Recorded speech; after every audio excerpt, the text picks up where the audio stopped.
chat. Come on by the Mike Church Show booth at the Turning Point USA Summit, Student Action Summit here, and register to win a Troy ounce of silver, which we will give away. We actually have the silver with us. Real silver ready. Yep, Clark, nothing but the best. Got real silver here. All it will cost you is your email address. So you put your email address in on that iPad right there. You hit go, and then go check your email, do the confirmation tag, and then when that comes back, Maggie O'Connell, whoever's working the front table there, will give you a ticket. I thought we were restructuring all of our stuff here, Ms. O. Oh, no, I'm just asking. We can restructure it afterwards, or whenever you want to do it. I'm just like a bootlicking lackey here, okay? I'm just the guy that sits here and talks. Okay, let's, okay, can you put yourself on? Okay, we're going to have our first very special guest here. I'm not going to tell you who it is. You almost deserve a trumpet fanfare, regal welcome there.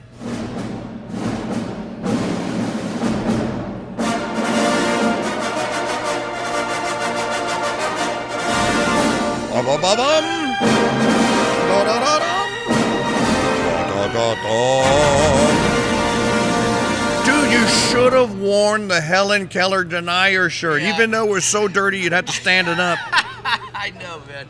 We sweated it out yesterday. It was a rough day here. Check. Yeah, I think you're going to have to... Can you hear me? I have to get really close. You're going to have to gobble that thing until we get a mic stand. You're listening to The Mike Church Show. No, do one of your... Okay, you were at a party somewhere, and somebody found out that you were like a voice guy, and they were like, the guy spent the evening, come on, man, do it in the radio announcer voice, dude. Like, hey, it's the drunk guy that keeps asking me to do the radio announcer voice. So we were talking earlier, by the way, for those of you that don't know the voice of the Crusade channel, one of the voices, of course, the great Mike Zients is the voice that all of you recognize as a deep voice announcer. I said, do I have a Mike Zients here? I think I do. Yep. Here's Mike Zients. All right, you try and do this, okay? Ready? Okay. The Mike Church Show. Serving the hard liquor of truth to men who want to get drunk fast. Since 1992. The Mike Church Show. Licking the boot of anyone who wants to be on The Mike Church Show since 1992. Like it. Thank you. Thank you very much. Good to be here. This is the difference between a live talk radio show and people just going on and telling you what you ought to be angry about and doing anger and rage porn. Just thought I would point that out. So I see my friend Dr. Steve Bannon has shown up over there. I guess our speaker's not loud enough or he can't hear. And in any event, so Jim and I are going to put this show together. We have been working together since 2000. 99, actually. Oh, 1999. Yeah, at WBT down Charlotte. 1999. Yeah. And it's a funny story because we all had our little broadcast desk cubicle. And I go into my broadcast desk cubicle to get ready for my nighttime show, which is 7 to midnight. Yeah. 7 to midnight. Now, some nights I would get bailed out because they'd have a Charlotte Hornets basketball game. And if it was a Hornets game, then they would preempt me, right? But most nights it was a 5-hour gig. And it was 7 to 11. It was 7 to 11, and I come in to do my show prep in the afternoon, and on my assigned desk is a note. It's a handwritten note, and it's from some I don't know this guy from Adam, and the note it almost looks like a ransom note, like a threat, and the note says, "You will ignore hit music at your own peril." And I'm like, "What the hell is hit music?" So I ask Arrow. I said, do you know? And he goes, oh, that's Alan. Don't pay him any attention. Yeah. So then a couple days later I come in and there's another note. And I told you not to ignore hit music. So I'm like, who is this guy? So I called him. And this is in the old days when you guys actually had a phone and you answered it. Yes. Hit Music Studios. Yeah, yes. And talked to you guys. And they were like, man, we heard one of your parody songs. Like, material is great, but your musician, your musical skills suck. you need to let us come in. You need to come in, and you need to let us do your. I think your I was a little songs. more diplomatic than that. That was probably Alan. He didn't actually say sucks. But he was, and it was the right wingers get stoned song that he heard.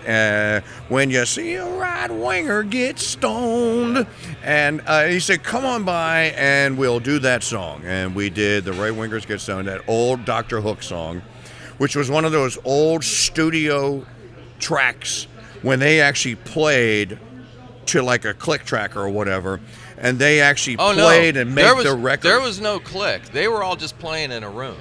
Well, they were stoned. Well, they were obviously stoned, but yeah, they would cut like the rhythm tracks, live, and then come back and do their overdubs.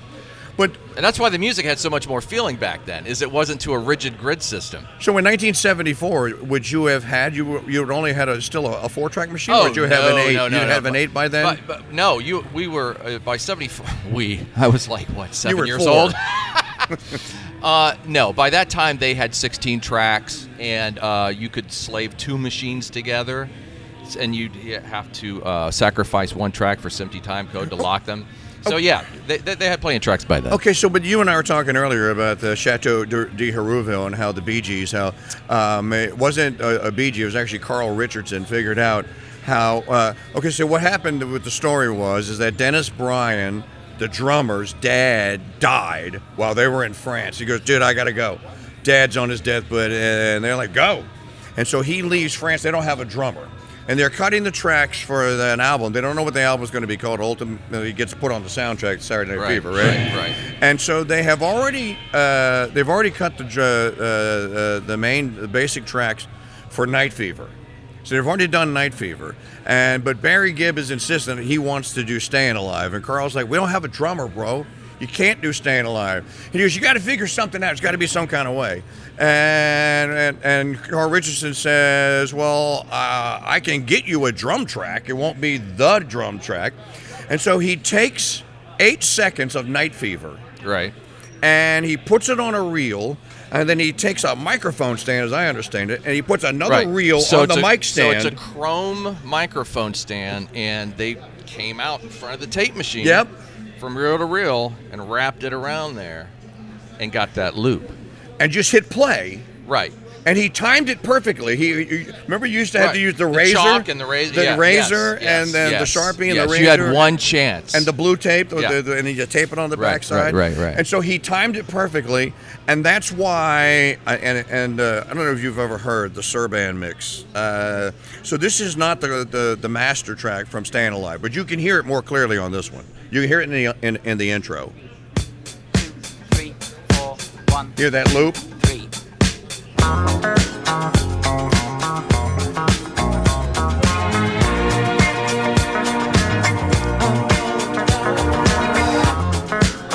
And people were so blown away by this because they were asking the Bee Gees, "How in the hell did y'all do that?"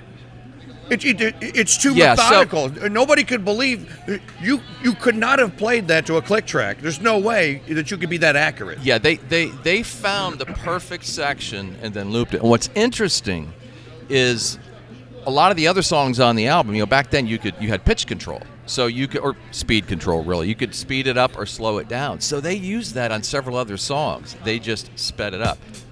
Okay, well they obviously had to transfer it to another machine. Okay, here's what he's talking about. Pitch control. Right. Yeah. We can do it digitally now. So we can do it digitally now. Right. Not a problem. Right. And so, and then he rigged it up so to another recording reel, they played that drum track, and then they came in and they played the guitar parts and all that. Right, and started laying it down. And then they still don't know to this day. Morris Gibb claimed that it was him, one of the most recognizable guitar riffs in history, right? Morris claimed that it was him. Alan Kendall, who is the guitarist, I don't know, maybe you knew Alan Kendall. Alan Kendall, who was the guitarist, said it wasn't me. I didn't play that part. I don't know who did it. So Barry insists that it was him Morris is saying, no, that was me. I played that part. And we just laid it down because, we had to have something to cut the vocals to. And so they had their drum, it was their loop. scratch that they kept. And then if you listen really intently to that song, there's actually, you can hear Dennis Weaver, if you listen carefully, you can actually hear Dennis Blue Weaver. You'll hear the keyboard come in. Right? Here. So what is that? What? Is that an old Moog synthesizer? What is that? What the? What is that? Those are real strings. That's a real string section, and they do a slide. Is that's strings? That's strings, man. See, I thought it was Blue Weaver doing it on a keyboard. No, there was no technology right then that was sounded like that. Everything was still analog synths that were spacey sounding. But you can hear the keyboard playing in the background. Yeah. There's Rhodes.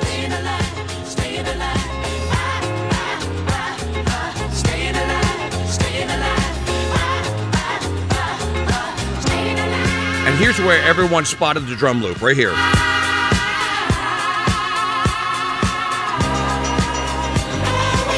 And that's when everyone busted and went, like, no way, no way. That's not a guy. That's not a human that could do that. But right, I mean, it was a human, but they found the perfect take and then looped it, and then they also did some overdubs with some tom fills and some cymbal crashes. Yeah, obviously. In the one of the biography books, Brian came back, right, and he filled in his parts. You're a drummer, but you can pretty much play anything. Yeah, but sometimes we do that. I've recorded tracks before where I've done the kick just to get a certain effect, the sound effect. I put the kick separate. I put the snare separate. You played them separately and played the hi-hats separately. So you had total isolation.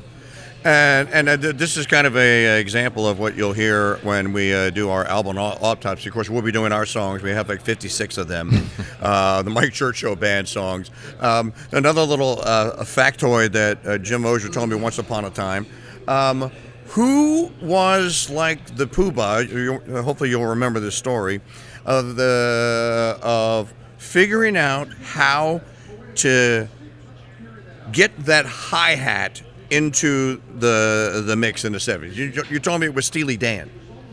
Oh yeah, and I can't think of the engineer right now, famous engineer, because it's so early for a musician. Right. Musician, you got banker's hours at 9 to 5. I can see his face. He has blonde hair. Banker's hours is 9 to 5. Musician hours is like 11 to 11. Yeah, at least 11. 11 to 1 a.m.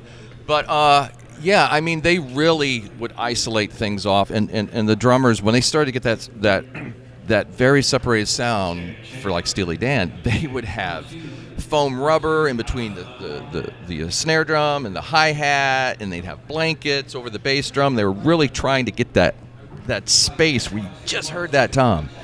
Now you are we okay? Okay.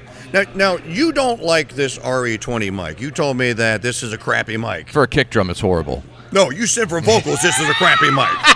You're not getting out of this. This is El Rushbo's. This is the Golden EIB mic. It's an Electro Voice RE20, famous mic. Right. It's in every AM radio station in the world. Yes, it is. But now they've all gone to these godforsaken podcast black things. Right. But there's a reason why they all went to that mic. Why? The polar pattern is really tight. Hear it, and as I get up close, you can. He just did. You can hear it. So show me again on your camera. Watch this.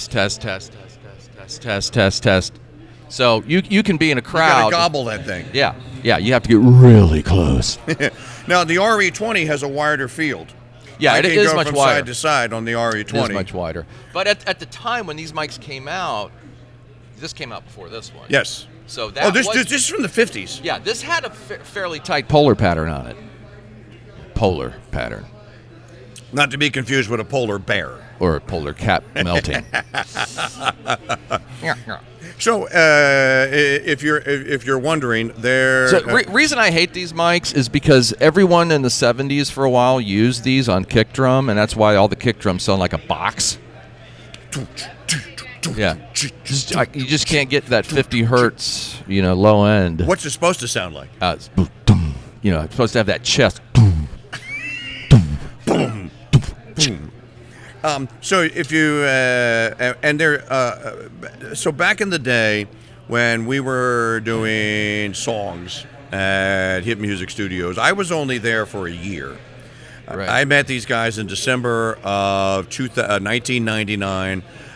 Jennifer and I moved to go launch satellite radio, Sirius Satellite Radio, in September. Which we did. Which we show. did. No, we did the original show. The original show, man, at Hit Music. At Hit Music Studios. We recorded it in July. We took in cell phone calls because We I didn't did. have a line. We took in you just made it sound like it was a caller. No, man, I had people call you. You had people call into me on my cell phone. See, It was long ago. now we have a disagreement here about the recall of the history. I thought that we had the caller come in and just use the mic, and then you did your Mosher magic and EQ'd it. No, we had Big Bird call in. Big Bird. Bird, shibbity. Johnny Kotex. Yes. And the Tampons. And the Tampons. They were a great band. The funniest part about Johnny Kotex and the Tampons were the album covers. Oh, dude, you had to. I still have one. And it's worth it to have it because you got to read the fine print. You got to look at the fine print on there. So we did. Well, the lyrics too. We can't repeat those. So the Information Network Radio was the company that wanted a demo. And they said, look, we're going to have 5 talk radio stations. There's going to be a black channel. There's going to be a right channel, a left channel. There was going to be a chick channel. And I forget, there were 5 talk channels they were going to run out of this joint in San Francisco, which was an old firehouse. And we were supposed to launch Sirius Satellite Radio. It was set to launch December the 1st, 2000. And they tested the satellite and it kept muting. The chip was fried. I had to go back to that to make a whole new chip. There was a lawsuit and everything. But they told us, they said, look, we haven't hired any talent other than you, Mike. So they said, we need a 2-hour show and it needs to sound like it's live. Yep. And it's on the Sirius Satellite Radio service. And we're going to just play it on loop. And so we recorded it at Hit Music Studios. That's right. With intros and rejoins and bumper music and a whole shebang. Yeah. And we sent it to the Sirius Satellite Radio people. I think I had to burn it on a CD and FedEx it to them.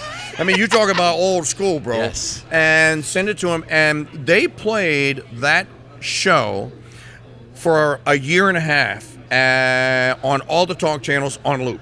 Waiting for someone to buy a radio. Waiting for, well, if you went to a showroom to go find a new satellite radio, right. And you said, hey, I'll tell you what, man, I'm a trucker there. Right. You got any, y'all got any of them talk radio channels on that thing over there? Right. And, well, sir, yes, sir, as a matter of fact, we do. And, of course, the greatest talk radio then was conservative, right-wing, whatever you want to call it. And so they put the Mike Church Show on, and they played it on loop for a year and a half. Until they actually got shows on there, including mine, right? And we went live, and when they fixed the chip at that show, I wonder if there is a recording. I wonder if on one of my old hard drives, my old G4 hard drives, if I have or you have. Oh, I'm sure I have. I still have my old G4. It's got to be on there. Would you? You know what? We recorded that in 2000. It might have been a G3 then. No, I had a G4. Because I was the first one to have Pro Tools TDM, and you had to have a G4 computer, silver face. So right, and then you would have the old PCI card slot. Yes. And you'd have to get the DigiDesign PCI card. Yes, $29,000. The only one that would work. Yep. Was that particular one. Yep.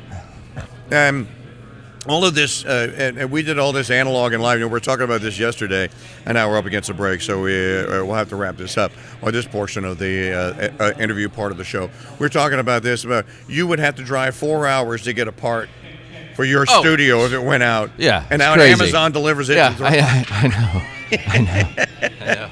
All right, so we are here all weekend long, all day today at the Turning Point USA Student Action Summit here at the Tampa Bay Convention Center, your hometown. Yeah, St. Pete, Tampa St. Pete. Yeah, This is where I was brought up and raised. So we're going to take a quick time out, and Do you want me to take you out? we got 8 seconds, so you can bring me back in. Okay, I'll bring you back We're in. going to bring. Well, I'll be brought back in here in just 3 minutes here live from the convention center. Come on out and register to win a piece of silver, or say hi, shake hands, kiss babies, and meet the folks.